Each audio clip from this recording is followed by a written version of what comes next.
된 하나님의 백성 시리즈 두 번째 설교로 하나님의 소유답게 사는 법이라는 제목으로 하나님 말씀을 전하도록 하겠습니다. 자, 여러분 이제 2023년이 시작된 지 일주일이 지났어요. 와우, 시간 참 빠르죠? 어떻게 새해 결단과 다짐들 잘 지키고 계십니까? 나 진짜 잘 지키고 있다. 일주일 딱 지났는데. 없습니까? 뭐야, 이거 벌써 다 실패했어요? 이러면 안 되는데. 네, 여기다 이렇게 썼거든요. 네, 아마도 아직 일주일밖에 안 되었으니 대부분은 어느 정도 성공하고 있을 듯합니다. 이렇게 썼는데 뭐 이렇게 성공한 사람 아무도 없어요? 주여, 제가 이렇게 영성이 좀 많이 떨어졌나 봐요. 한동안 아파가지고 영성이 떨어졌나 봐. 기도를 덜 했더니 이런 일이. 네, 그랬군요. 그래서 앞으로 초심을 잃지 말고 끝까지 꼭 유지하시길 바랍니다. 이렇게 했는데 여러분 다시 결단하면 돼요, 그죠? 늘 그렇잖아요. 작심삼일밖에 안 되지만 3일마다 한 번씩 결단하면 된다고 늘 그렇게 얘기하잖아요. 그러니까 여러분 다시 한번 결단하시고 올해 예배 드리면서 다시 한번 결단하고 도전해 보시기를 바랍니다. 자, 우리가 올해 함께 투게더라는 주제를 가지고 시작하고 있는데요. 그래서 함께 시작한 것이 뭐냐면 바로 큐티입니다. 큐티, quiet time. 묵상, 여러 가지 이야기가 말할 수 있는데, 그래서 지난 월요일부터 목요일까지 밤 9시 30분에 뭐 했게요? 그렇죠. 줌 큐티 투게더를 했습니다. 줌으로 모여서 함께 큐티를 했어요. 그래서 큐티가 처음이든 어색하든 어려웠든 또 큐티가 익숙하든 또 자연스럽든 관계없이 큐티에서 가장 중요한 것 중에 하나가 뭐냐면요, 나누는 거거든요. 나누는 거. 나 혼자 말씀을 묵상하고 은혜 받고 결단하고 너무 좋지만 그것보다 더 중요한 건 뭐냐면요, 내가 받은 그 은혜와 감격들을 주변에 있는 사람들과 나누는 거예요. 그래서 나는 하나님이 이 말씀을 통해서 나에게 이렇게 깨닫게 하시고 은혜를 주시고 도전해 주셨어. 그래서 난 이렇게 살 거야 라고 이렇게 겸손하게 이야기할 때 주변에 있는 사람들도 나의 나눔을 통해서 하나님이 저 친구에겐 저렇게 말씀하셨구나, 참 감사하다, 그리고 나에게는 이렇게 역사하셨어, 이렇게 말씀하셨어 라고 또 이야기, 말씀 묵상한 걸 나누는 거죠. 그렇게 하다 보면 어때요? 혹시라도 전에도 얘기한 것처럼 내가 나는 이 말씀 너무 어려워서 나에게 잘 와닿지 않아 라고 했던 친구들도 옆에 있는 형제와 자매들의 그 나누는 그 내용들을 듣고 어떻게 해요? 하나님이 그 사람들을 통해서 역사하시는 것들을 경험하게 되죠. 그래서 나누는 건요 너무나 중요해요. 나눌 때 우리가 더 풍성한 은혜와 또 감동을 경험하면서 살아갈 수가 있는 것이죠. 매일 일정한 본문을 함께 읽고 묵상하고 그 묵상하는 과정 중에 하나님께서 각자의 삶을 해석해 주시는 것을 경험하는 것, 그리고 그 은혜를 다른 믿음의 사람들과 함께 나누는 것은요 그 자체로 우리에게 큰 위로와 격려가 되고요, 살아갈 동력을 제공해 줍니다. 그러니까 큐티를 혼자 하지 말고요, 주변 사람들과 꼭 나누세요. 물론 주일에 소그룹에서도 나누겠지만 주중에 짧게라도 매일 묵상한 것들을 함께 나눌 수 있는 그런 그룹이 있었으면 참 좋겠습니다. 제가 듣기로는 각 동산별로 이렇게 잘 나누고 있다라고 얘기를 많이 들었어요. 참 감사한 거는 이번에 그 매일 성경을 신청한 친구들 보니까 거의 80명이 넘게 신청을 해줬고 그 중에 70명 정도는 1년 정기 구독을 결단했다고 얘기를 들었습니다. 그래서 지금 그 키트를 준비하고 있는데 여러분에게 좋은 선물이 될 수 있도록 잘 준비를 하도록 할게요. 근데 어쨌든 정말 너무 감사한 것 같아요. 저는 솔직히 말하면 그렇게 많이 할 거라고 생각을 안 했거든요. 그래서 우리 친구들이 그래도 100명이 넘게 예배를 드리고 있지만 그 중에 한 30명 정도는 이렇게 한다고 하지 않을까? 이 정도로 생각을 했는데 80명이 넘게 하겠다고 이렇게 신청을 했다는 걸 보면서 참 우리 청년들이 참 감사하다라는 생각들을 좀 많이 하게 됐고, 하나님께서 우리를 정말 이 말씀 중심으로 올 한 해를 살아갈 수 있도록 우리를 이끌어오고 계시는구나, 이런 것들을 다시 한번 정말 깊이 경험하게 되는 순간들이었던 것 같아요. 그래서 오늘은 여러분의 매일의 묵상에 힘을 더하고 연결될 수 있도록 지난 화요일에 묵상했던 본문을 가지고 말씀을 나누려고 합니다. 이 본문을 이미 묵상하셨던 분들도 많으실 텐데 설교를 통해서 조금 더 깊이 말씀 속으로 들어갈 수 있었으면 참 좋겠어요. 그래서 먼저 오늘 말씀의 배경을 좀 살펴보려고 하는데요, 민수기는요 히브리어 성경으로 보면 베미드바르라고 했죠. 그래서 광야에서라는 뜻이라고 했어요. 그래서 광야에서라는 제목이 붙어 있고요, 또 지금 우리가 보는 이 한글 성경에 보면 백성들의 수를 센다라는 의미를 담고 있는 민수기라고 이게 되어 있죠. 그래서 민수기를 한마디로 요약한다면 광야에서 백성의 수를 세는 것에 대한 이야기다라고 말할 수 있다라고 했어요. 자, 그렇다면 왜 광야에서 백성들의 수를 세었을까요? 그 이유를 알기 위해서는요, 이스라엘의 이전 역사들을 조금 알아야 됩니다. 자, 이스라엘 백성들이요, 광야에 있기 전에 어디서 무엇을 했을까요? 네, 그렇죠. 이집트에서 노예로 살았어요. 몇 년 동안 살았을까요? 예, 뭐 400년이라고도 하기도 하고 430년이라고도 하는데, 어쨌든 400년, 440년이든 어쨌든 굉장히 오랜 세월 동안 이집트에서 노예로 살았어요. 자, 그런데요, 이 본래 이스라엘은 어떤 민족이었나요? 우리가 작년이라고 해봐야 며칠 안 됐지만 작년에 아브라함의 이야기에서 우리가 계속 아브라함의 이야기를 나눴잖아요. 자, 하나님께서 하나님의 나라를 이루시고 선택한 선민이 누구였냐, 바로 아브라함이었어요. 그리고 아브라함의 후손들을 통해서 당신의 나라를 이루시겠다고 말씀하셨죠. 그런데 놀랍게도요, 그 선민 이스라엘이 430년 동안이나 이집트의 노예로 살았어요. 본래 하나님께서 아브라함에게 하셨던 약속은 그의 후손들로 하늘의 별과 같이 또 바다의 모래와 같이 정말 많게 하실 것이고 천하 만민이 너를 통해 복을 얻을 것이라고 분명하게 약속하셨잖아요. 한두 번 하신 것도 아니잖아요. 여러 번 하셨잖아요. 그런데 430년이나 종살이를 한 거예요. 그런데 또 놀라운 건 뭐냐면요, 이스라엘 백성들이 왜 종살이를 하게 되었는지조차 성경이 설명하고 있지를 않습니다. 그냥 창세기에 보면 요셉 이야기로 끝이 나잖아요. 아브라함의 아들 이삭, 이삭의 아들 야곱과 에서 중에 야곱, 그리고 야곱의 12아들 중에 11번째였던 요셉 이야기로 이제 창세기가 마무리가 되는데, 요셉이 형들에 의해서 어떻게 해요? 이집트로 팔려갔잖아요. 이집트로 팔려가가지고 어떻게 됩니까? 거기서 노예로 살다가 인정받아가지고 집사가 됐다가 안주인의 유혹을 뿌리쳤다는 이유로 모함을 당해서 감옥에 갇혀요. 감옥에 갇혀서 거기서도 간수에게 인정을 받고 잘 지내다가 결국에는 어떻게 돼요? 왕의 꿈을 해석하는 것 때문에 풀려나게 되고 결국은 가장 높은 위치 총리 대신까지 올라가게 됩니다. 총리가 되었을 때 어떤 일이 일어납니까? 그가 꿈을 해석했던 것처럼 엄청난 흉년이 찾아와요. 7년 풍년 뒤에 7년 대흉년이 찾아온다는 것이 하나님의 예언이셨거든요. 근데 그대로 정말 됐어요. 그래서 7년 대흉년이 되었으니까 어때요? 야곱과 그의 가족들, 요셉의 가족들도 가나안 땅에서 살기가 어려운 거예요. 곡식이 다 떨어진 거죠. 그래서 어떻게 해요? 살려면 애굽에 가서 곡식을 사와야 되는 거예요. 그래서 자식들을 보냈는데 어때요? 알고 보니까 총리가 누구였어요? 요셉이었던 거죠. 그래서 결국은 이 형들이 이제 자기 죽었다. 이제 우리가 그렇게 미워해가지고 팔아넘겼던 그 요셉이 애굽의 총리가 되어 있는 거예요. 말도 안 되는 일이 일어난 거죠. 이제 우린 죽었다 했는데 어때요? 요셉이 아닙니다. 이 일은 당신들이 한 일이 아니라 하나님께서 나를 미리 보내셨다라고 얘기를 해요.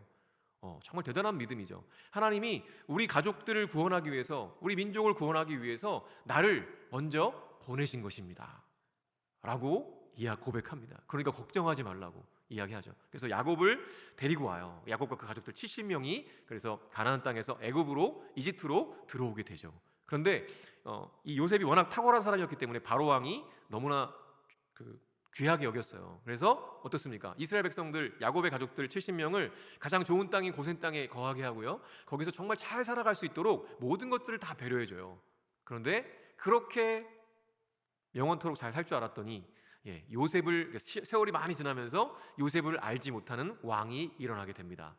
그러면서 어떻게 돼요? 점점 강성해지는 이스라엘 백성들을 노예로 삼고 그렇게 핍박하기 시작하죠. 그렇게 해서 된 세월이 430년이라는 거예요. 그러니까 사실은 성경에서 설명되어 있진 않은 거예요. 왜 도대체 이스라엘 백성들이 선민인데 왜 430년이나 노예 생활을 했을까에 대해서는 성경이 말하고 있지 않다는 것이죠. 자, 그러니 당신의 백성이라고 복을 주시겠다고 하셔놓고 430년간이나 종살이를 하게 하시면서 한 번도 나타나지도 말씀하지도 않으시는 그 하나님을 이스라엘 백성들이 어떻게 생각했을까요? 그냥 그건 불을 보듯 뻔한 거죠. 아마도 이스라엘은요, 자신들을 노예로 내버려 두시는 하나님을 향한 원망과 불만이 가득했을 겁니다.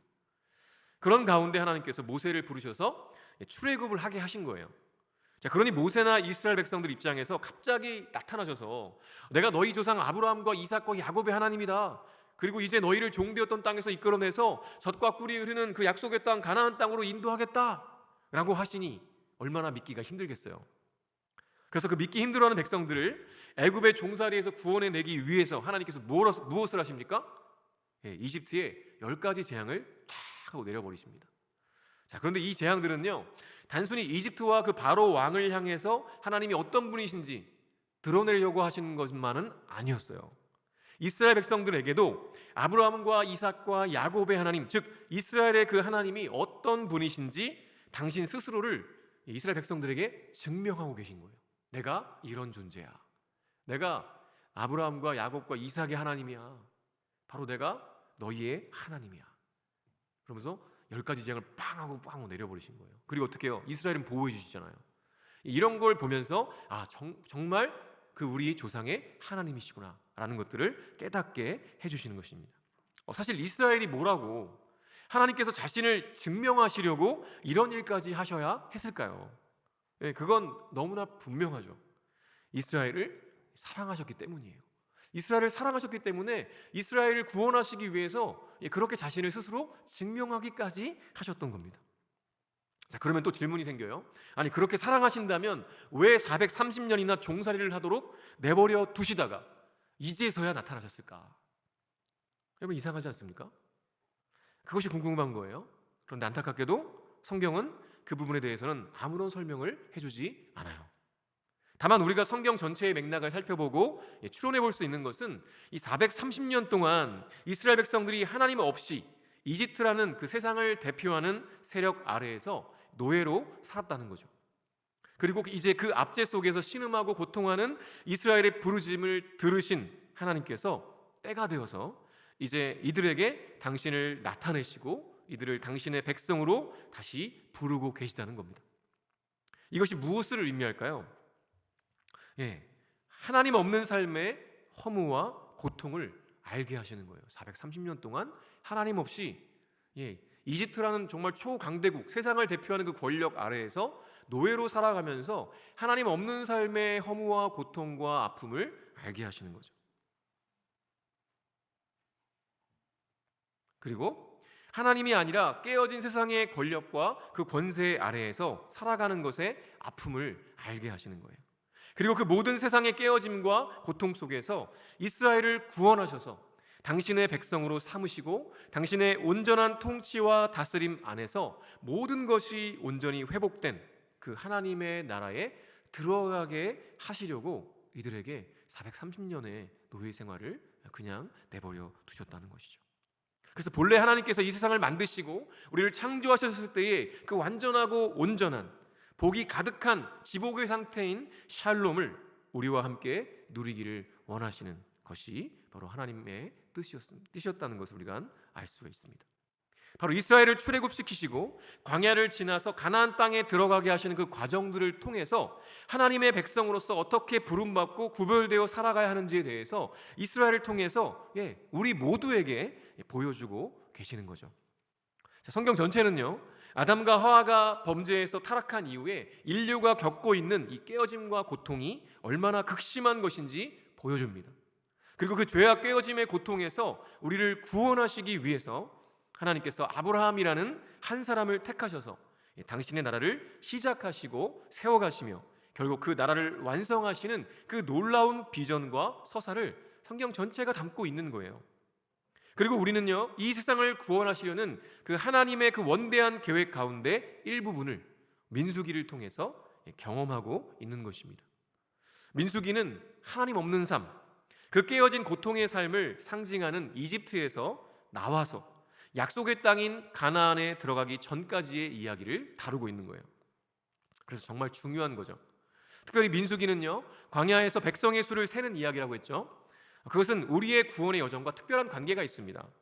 광야는 430년 동안 하나님 없이 이집트의 압제 아래에서 종살이를 하던 이스라엘이 이제 그 모든 압제를 벗어나서 진정 하나님의 백성으로서의 첫 발을 내딛는 곳일 뿐만 아니라 가나안 땅에 들어가기 전에 하나님의 소유요 백성으로서 살아가도록 훈련을 받는 훈련소와 같은 광야 학교였습니다. 생각해 보세요. 430년 동안 종살이를 했으니 그 몸에 밴 습관 또 생각과 마음에 밴 세계관이 얼마나 견고하겠습니까? 우리가 보통 시쳇말로 노예근성 이런 얘기 표현하잖아요. 그러나 그 모든 것들은요, 이제 하나님의 소유된 백성으로서 다 제거하고 새로운 그 모든 430년 동안 종살이면서 배웠던 그 모든 것들을 다 제거해내고 이제 새로운 신분으로, 새로운 정체성으로 거듭나야 하는 것이죠. 그래서 하나님께서 이스라엘을 광야에서 훈련시키시는 거예요. 자, 지난주에도 나눴지만 이 출애굽 과정에서 많은 기적들을 체험했고요. 이제 시내산에서도 율법도 받고 성막도 만들고 하는 그런 과정에서 이스라엘 백성들은 이제 곧 가나안 땅에 들어갈 것에 대한 기대를 하고 있었을 거예요. 출애굽도 했겠다. 시내산에서 1년 동안 머물면서 막 시내산에 올라가 십계명도 받고 막 율법도 받고 언약도 맺고 그리고 뭐 성막도 만들고 뭐 여러 가지 많은 일들을 다 했어요. 그리고 이제 보니까 분위기가 곧 조만간 가나안 땅으로 출발할 것 같은 거예요. 그러니 이스라엘 백성들의 마음 가운데 얼마나 큰 기대가 있었겠습니까? 설레고 드디어 젖과 꿀이 흐르는 그 약속의 땅 가나안 땅으로 가는구나. 엄청난 기대와 설렘이 있었을 거예요. 그러나 가나안 땅, 즉 약속의 땅에는요 아무나 들어갈 수 없었습니다. 왜냐하면 가나안 땅은요 이미 가나안 원주민들이 거주하고 있었는데요, 그들의 악은요 이미 극에 달할 대로 달한 상황이었습니다. 자기 자식을 제물로 바치는 일도 서슴지 않고 우상 숭배하던 곳이 바로 가나안 땅이었어요. 그런데 그 하나님의 소유된 백성으로서 훈련되고 준비되지 않은 이스라엘 백성이 그곳에 곧바로 들어가면 어떤 일이 일어날까요? 불을 보도 명확하죠? 가나안 원주민들의 문화에 금세 물들어 버릴 것이고요, 타락하고 말 거예요. 그래서 정말 중요한 것이 바로 광야에서 하나님의 백성으로서 제대로 준비되고 훈련되는 것이었습니다. 그래서 하나님께서는요 이스라엘 백성들, 즉 당신의 소유된 백성들이 가나안 땅으로 향하는 광야길을 걷기 전에 먼저 전쟁을 할 수 있는 사람의 수를 세게 하십니다. 왜냐하면 이제 이스라엘 백성들이 가야 할 길은요 꽃 구경하며 걷는 여행길이 아니라 영적으로 무장해서 영적 전쟁을 싸워야 하는 전쟁터였기 때문에 그렇습니다. 그래서 이스라엘은요 이제 그 전쟁을 수행할 수 있는 군대의 진영으로 재정비되어야 했고요, 그렇게 일정한 질서와 체계를 가지고 일사불란하게 이동해야만 했습니다. 그렇게 잘 훈련되어야 광야 같은 세상 속에서 하나님의 소유답게 살아갈 수 있었기 때문이었죠. 자, 우리가 이런 전 이해를 가지고 이제 앞으로 민수기의 말씀을 묵상하면서 나아간다면 단순히 길고 지루한 이야기가 아니라 정신이 번쩍 들게 하는 영적 훈련의 이야기라는 것을 우리가 발견할 수 있게 될 거예요. 자, 그런 의미에서 우리가 민수기 2장, 우리가 읽지는 않았지만 아마 묵상했던 친구들은 다 읽어봤을 거예요. 민수기 2장에 기록된 이스라엘 백성들의 진영이 어떻게 구성되어 있는지 한번 그림을 통해 보도록 하겠습니다. 그림 한번 보여주시겠습니까? 잘 보이는지 모르겠네요. 이거는 비블리아라는 그 사이트에 올려놓은 건데요, 굉장히 유용합니다. 비블리아라는 사이트에 들어가 보면 이런 자료도 굉장히 많이 있어요. 그래서 정말 고화질로 이렇게 준비해놓은 자들이 많으니 너무 감사한지 모르겠어요. 자, 진영을 잠깐 설명해 보면 진영을 보면 아시겠지만 이게 여기 맨 오른쪽 위에 상단에 보면 이제 나침반이죠.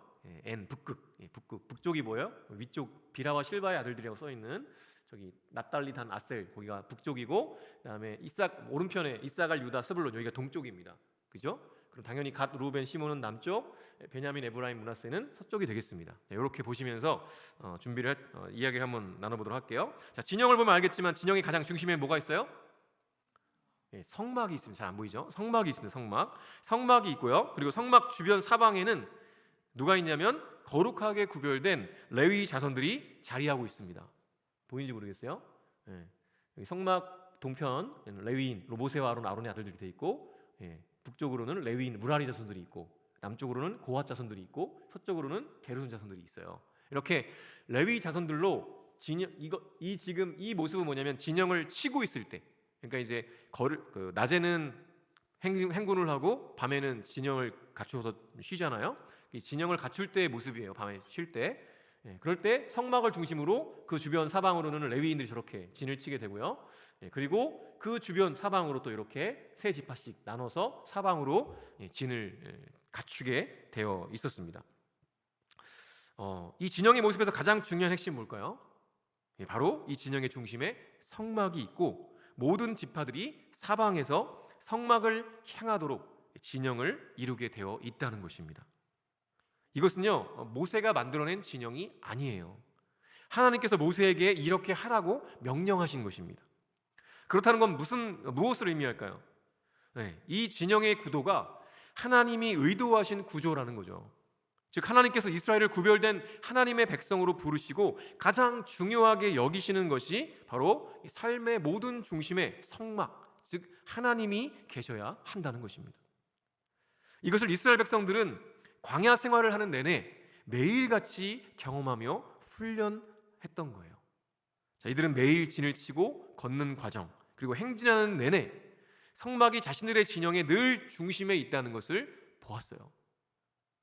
행진할 때는 어떻게 했냐면 동쪽과 남쪽의 지파가 먼저 행진하고 그 중간에 성막이 행진을 하고 그 다음에 이렇게 라헬 그 서쪽과 북쪽의 지파들이 따라갔어요. 그래서 이렇게 중간에 늘 성막이 놓여 있게 이렇게 진행할 때도 행진할 때도 그렇게 행진했다는 거죠. 그러니까 뭐예요? 행진을 할 때든 진을 칠 때든 늘 중심은 뭐예요? 성막인 거예요. 그래서 하나님의 임재가 가장 중요하다. 우리 삶의 모든 중심에는 성막, 하나님의 임재가 있어야 된다. 하나님이 계셔야 된다. 그리고 진을 치는 그 순간에조차도 뭐예요? 다 모든 진영들이 다 성막을 향하도록 되어 있다는 것이죠. 그러니까 이게 뭐예요? 우리가 행진을 할 때든 쉴 때든 언제든 상관없이 뭐예요? 우리의 시선이 어디로 가 있어야 된다고요? 하나님께로 가 있어야 된다. 이것이 하나님께서 진영의 구조를 짜실 때부터 계획하시고 훈련하시는 것이었다. 그러니까 얼마나 중요한 건지 우리가 충분히 알 수가 있는 장면이죠. 자, 이전에 이집트에 종살이 할 때는 어땠을까요? 근데 430년 동안 종살이 할 때 어땠을까요? 그저 자기 몸만 편하면 됐어요.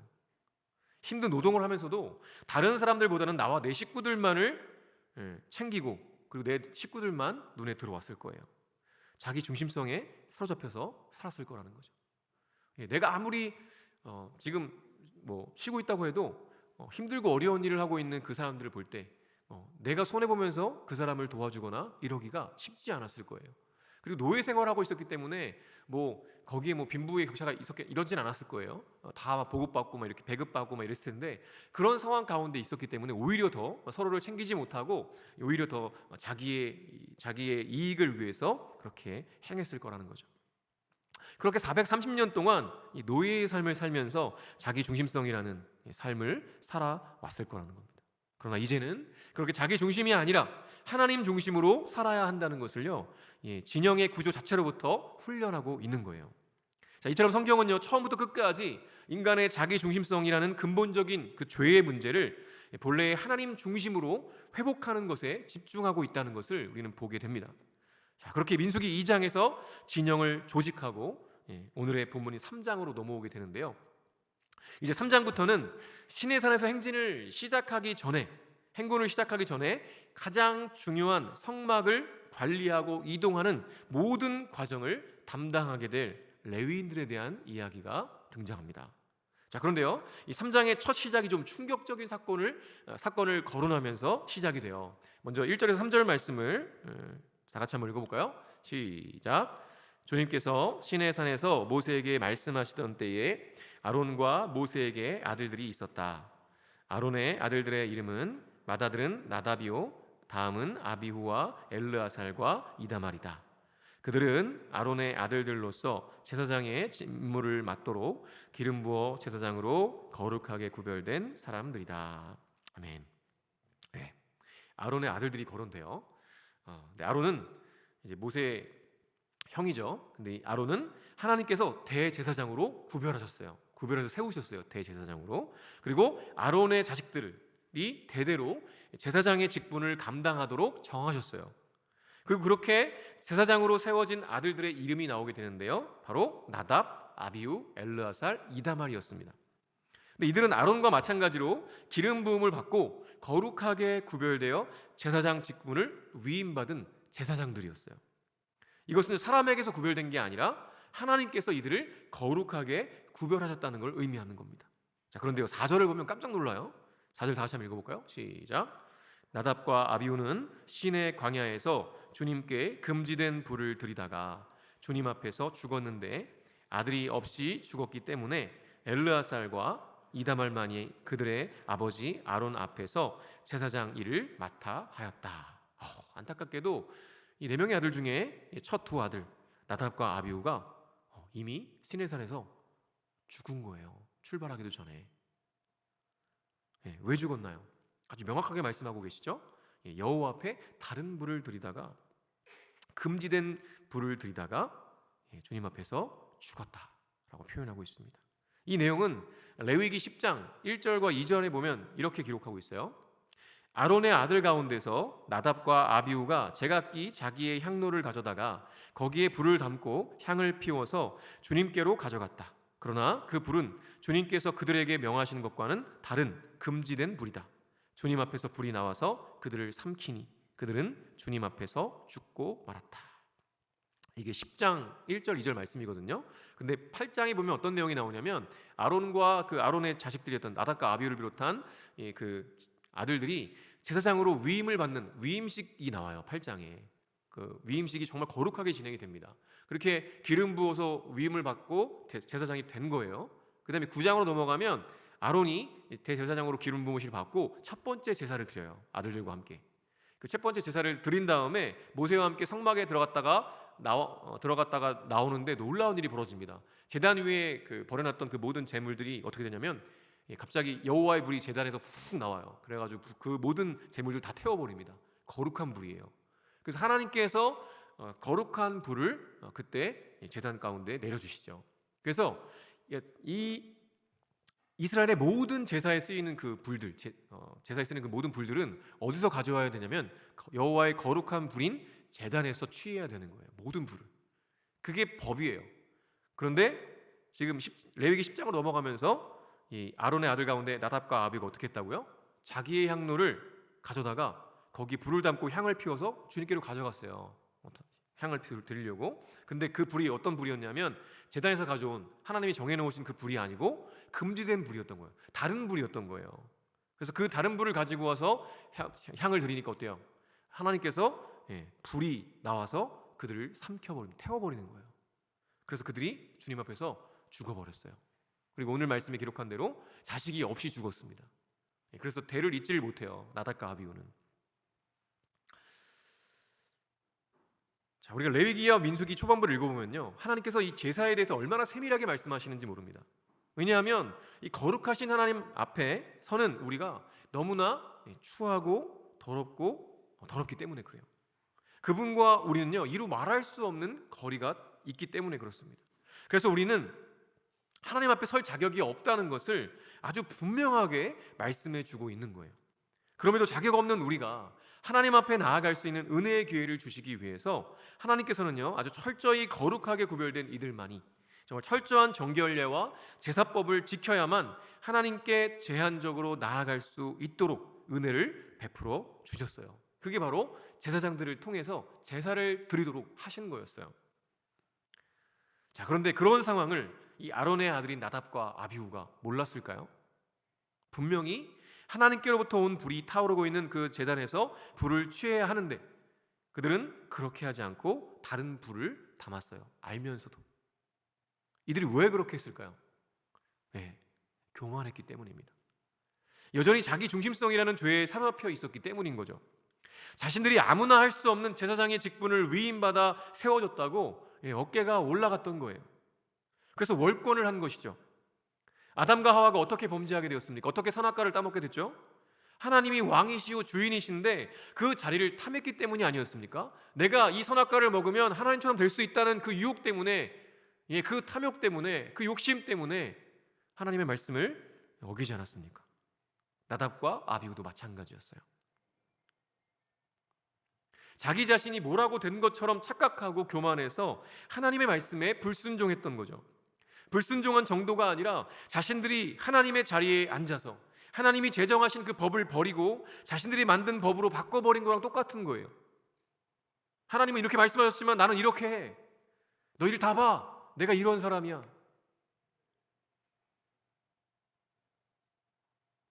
그리고 이것은요, 하나님 보시기에 심히 약한 죄였습니다. 거룩하게 구별되어 세워진 제사장이 본을 보이고 책임과 의무를 다하지는 못할 망정 오히려 교만해서 하나님을 무시하고 사람들 위해 자신을 드러내려고 했다는 것이죠. 처음 다른 불을 가져와서 분향할 때 이 둘의 마음이 어땠겠습니까? 분명히 신났을 거예요. 야, 봐라. 이제 내가 이런 제사장으로 위임받았다. 이제 내가 내 마음대로 이렇게 너희들을 위해 군림할 수 있다. 야, 봐. 이 불 내가 내 마음대로 이렇게 할 수 있어. 내가 이런 사람이야. 예, 얼마나 신났겠어요. 그런데 그 순간 여호와 하나님 앞에서 불이 나와서 그들을 삼켜버립니다. 불태워버리는 거죠. 네, 그렇게 순식간에 그들은 죽음을 맞이하고 말았습니다. 그리고 이것은 이스라엘 백성들에게 분명히 본보기가 되었을 거예요. 하나님 앞에 불순종하며 교만한 것, 즉 하나님 중심이 아니라 자기 중심적으로 사는 것이 얼마나 큰 죄요 악인지 그들의 심령 속에 각인이 되었을 것입니다. 그리고 민수기는 다시 한번 가나안 땅으로 출발하기 전에 이 일을 언급하고 있어요. 시내산에 머무는 동안 하나님께서 당신의 소유된 백성으로 살아가야 할 이스라엘이 어떻게 살아가야 하는지에 대해서 그 법과 언약, 성막을 짓게 하시고 또 진영을 어떻게 구축해야 하는지 가르쳐 주셨어요. 그런데 왜 이런 것들을 가르쳐 주셨을까요? 지금까지 이야기했던 것처럼 이제 이들은요, 자기 중심성에 사로잡혀서 그렇게 이집트라는 이 세상의 악과 죄에 매여서 종로로 타던 인생이 아니라 이제는 거룩하게 구별된 삶을 살아가며 하나님 나라를 이루어야 할 하나님의 소유된 백성이 되었기 때문에 이런 것들을 가르쳐 주시는 거예요. 그래서 1년이라는 그 시간 동안, 시내산에 머무는 1년이라는 그 시간 동안 하나님의 소유된 백성으로 살아가는 법에 대해서 계속 말씀하시고 가르쳐 주셨던 것입니다. 그러나 앞으로 보게 되겠지만요, 1년이라는 그 시간은요 430년이나 종살이했던 이스라엘이 하나님의 소유된 백성으로 제대로 살아가기에는 아주 턱없이 부족한 시간이었습니다. 그래서 40년을 광야를 헤매게 됩니다.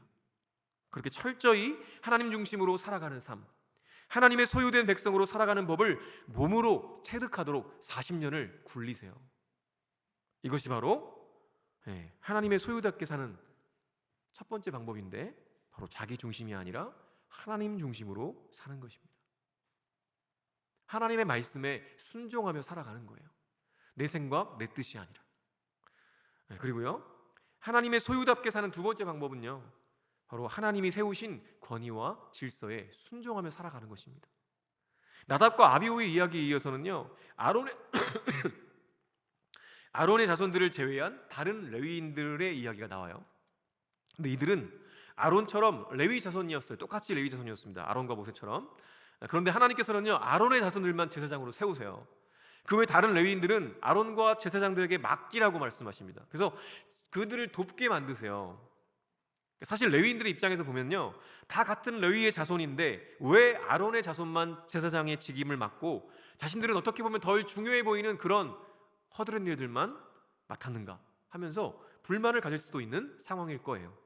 그런데요, 이 부분에 대해서 하나님은 다시 한번 레위인들이 어떤 존재인지에 대해서 말씀해 주시면서 직임이 아니라 내가 누구이고 하나님은 내게 어떤 분이신지가 중요하다는 것에 대해서 가르쳐 주십니다. 12절과 13절 말씀에 보니까 이렇게요. 다시 한번 읽어볼까요? 시작. 나는 이스라엘 자손 가운데서 레위 사람을 택하여 처음 태어나는 모든 맏아들 곧 이스라엘 자손 가운데서 태를 처음 열고 나오는 사람을 대신하게 하였다. 레위 사람은 나의 것이다. 처음 난 것은 모두 나의 것이기 때문이다.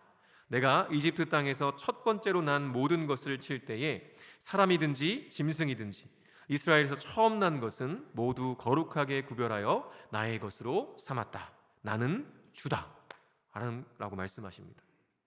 즉 사실 레위인은 누구 거예요? 하나님 거라고 말씀하시는 거예요. 이집트에서 마지막 10번째 재앙이 뭐였습니까? 장자의 죽음이었어요. 가축들의 초태생의 죽음이었습니다. 이스라엘 백성들의 장자들은요, 은혜로 구원해 주셨어요. 애굽의 모든 장자들은 다 죽었어요, 그날 밤에. 그런데 자기 집에 양 설주와 문 임방에 어린 양의 피를 바르고 그 집 안에 들어가 있으면 여호와의 사자가 어떻게 해요? 그 피를 보고 넘어간다고 그랬어요, 그 집을. 그래서 유월이라는 뜻, 넘어간다는 뜻의 유월이라는 표현을 쓰죠. 그래서 유월절, 영어로는 패스오버라는 표현을 써요. 그래서 유월절이 바로 거기서 유래하는 겁니다. 근데 그 유월절의 은혜를 경험하게 하세요. 그래서 이스라엘의 장자들의 그 집에는 통곡 소리가 없었습니다. 애굽 전역에는 그날 밤 통곡 소리가 정말 진동했습니다. 왜요? 장자들이 다 죽었으니까. 그런데 이스라엘의 집들에만 장자들이 죽지 않았어요. 하나님이 그들에게 은혜를 베푸셨고 이스라엘 장자들을 다 살려주셨기 때문입니다. 가축들의 장자들, 초태생들까지. 그리고요, 사실 장자는요, 그 가족을 대표했기 때문에 장자들이 하나님의 것이라는 것은 무슨 의미입니까? 이 모든 이스라엘이 주님의 것이라는 뜻이었어요. 그러니까 장자를 살려주신 것은 그 가족을 살리신 것이거든요. 그러니까 근데 그 모든 장자들이 다 하나님의 거라는 건 무슨 얘기예요? 그 가족들, 이스라엘 전체가 다 하나님의 것이라고 말씀하시는 것이죠. 그래서 본래는 이스라엘의 모든 장자를 받으셔야 했지만 특별히 레위 자손들을 구별해서 세우심으로 모든 이스라엘을 대신해서 하나님의 소유로 레위 자손을 받으신 거예요. 자, 그리고 그렇게 레위 자손들을 특별하게 구별하여 세우신 것은요, 하나님 자신이 아니라 이스라엘 전체, 나아가서 온 인류를 위한 구원 계획의 하나였다는 것입니다. 온 세상에 하나님이 어떤 분이신지 나타내는 역할이 바로 이들에게 부여되었기 때문이죠. 3장 이후에서요, 인구조사에서 제외되었던 레위인들만 따로 구별해서 그들의 직임에 대해서 자세하게 설명하는 것은요, 바로 그러한 이유 때문입니다. 거룩하신 하나님 앞에서 우리가 어떤 자세와 어떤 마음으로 겸비해야 되는지, 여전히 하나님을 잘 알지 못하는 수많은 백성들을 위해서 하나님의 거룩하심과 또 그 은혜와 자비가 무엇인지 가르치고 보여주기 위해서 레위인들을 특별히 구별하여 부르셨다는 것이죠. 따라서 아론의 자손들만 제사장의 역할을 하고 다른 레위인들은 그들을 돕는 역할을 한다고 해서 비교할 필요가 전혀 없는 거죠. 아론의 자손들이나 다른 레위 자손들이나 하나님께서 특별히 구별하여서 당신의 소유로 삼으신 구별된 백성인 것은 동일하기 때문에 그래요. 그러니 역할의 경중이 있을 수가 없습니다. 무엇을 하든 하나님께서 세우신 권위와 질서에 순종하며 살아가는 것, 그렇기 때문에 그것이 바로 하나님의 소유된 백성답게 살아가는 방법이라는 것이죠. 따질 필요가 없어요. 모두 다 하나님의 것이기 때문에 하나님이 우리에게 허락하신 그 모든 것들에 대해서, 우리 그 세우신 권위에 대해서 순종하며 그 질서 안에 순종하며 살아가는 것, 그것이 바로 하나님의 소유된 백성답게 살아가는 방법이라는 것입니다. 우리의 몸을 한번 생각해 보세요. 눈과 코와 귀, 입, 손, 발 등등 역할이 다 다르죠. 그래서 어느 것은 중요하고 어느 것은 덜 중요합니까? 아니죠. 똑같이 중요해요. 다 중요해요. 모든 지체들이 건강해야 건강한 몸이 되는 것이죠. 그러나 분명히 지표할 것이 있어요. 그것은 바로 그 모든 지체들이 이 머리의 명령에 순종해야 한다는 것입니다. 다 같은 몸의 지체지만 그 모든 지체들이 오직 머리의 명령에만 온전히 순종할 때 건강한 것이죠. 건강한 몸인 것이죠. 머리가 명령하는데 따로 놀아요. 그럼 그건요, 아픈 몸이에요.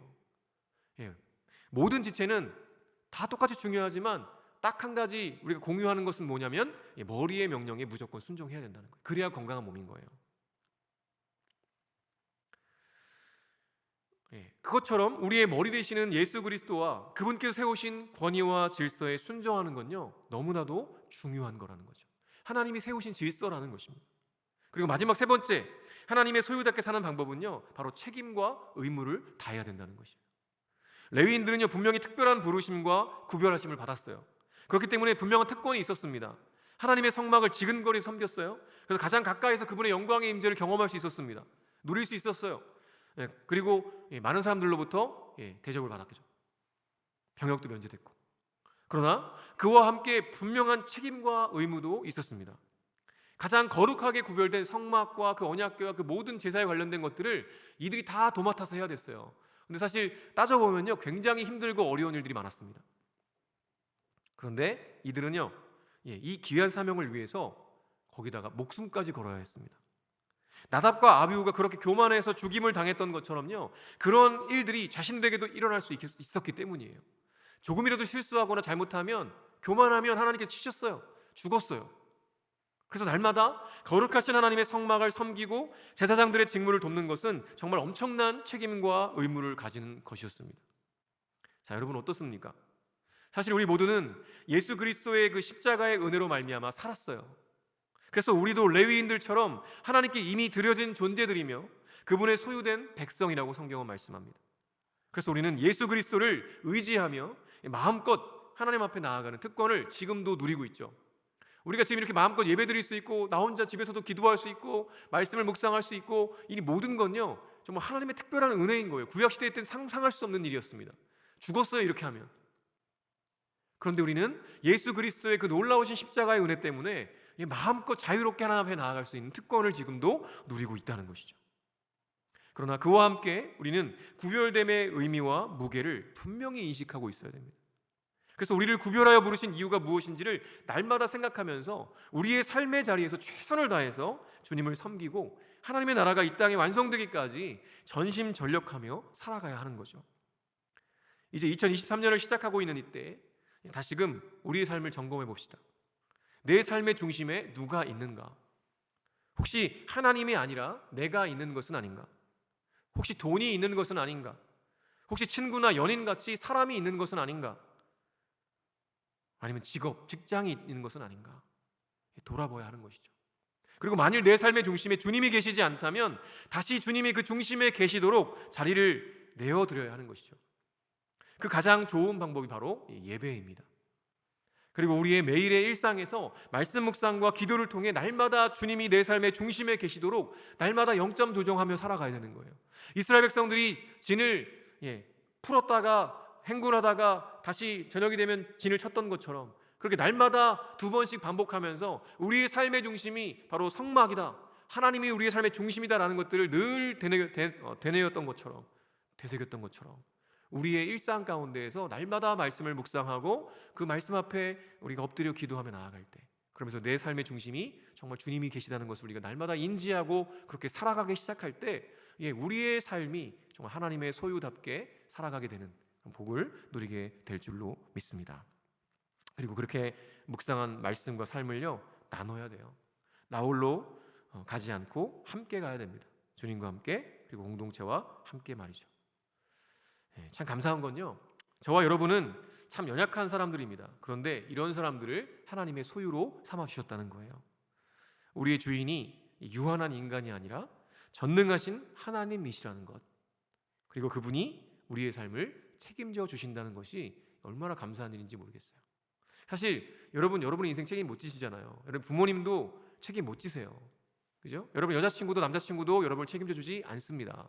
못해요. 능력이 안 됩니다. 그런데요, 오직 우리 주님만은 우리의 모든 것을 아시고 모든 것을 책임져 주실 수 있으십니다. 그 주님이 저와 여러분의 주님이시고 저와 여러분을 소유로 삼으신 분이세요. 그래서 우리는요, 우리의 삶을 책임져 주시는 오직 예수 한 분뿐이십니다. 이 고백이 하나님의 소유된 백성답게 살아가는 저와 여러분의 삶에 가득 넘쳐나기를 간절히 축원합니다. 우리 이 시간 함께 찬양하며 나아갈 텐데, 오직 예수뿐이네, 이 찬양을 좀 고백하려고 해요. 은혜 아니면 살아갈 수가 없습니다. 호흡마저도 다 주님의 것입니다. 이게 무슨 고백이겠습니까? 내 삶의 모든 것, 지금 내 몸의 건강, 또 내가 갖고 있는 지식, 또 내가 다니는 학교, 직장, 또 가족들, 친구들, 내가 갖고 있는 지식, 이런 모든 것들이 다 뭐예요? 하나님의 은혜로 선물로 주어졌다라는 거죠. 그럼에도 불구하고 우리는 내가 하나님의 소유라는 것을 잊어버리고 살 때가 맞는 것 같아요. 여전히 하나님의 소유가 아니고 나는 내 소유인 거죠. 나는 내 능력으로 내 힘으로 여기까지 왔어. 그리고 앞으로도 내 힘과 능력으로 내가 최선을 다해서 열심히 노력해서 다 얻어낼 거야. 혹시 이렇게 착각하고 살아가고 있지 않습니까? 여러분 절대 그렇지 않습니다. 오늘 이 시간 우리가 함께 말씀 나누고 함께 찬양 고백하는 것처럼 다시 한번 0점 조정하셔야 돼요. 내 삶의 중심이 나인가? 하나님이신가? 여기에 우리의 삶의 성패가 달려 있습니다. 우리 이제 함께 찬양하며 나가겠습니다.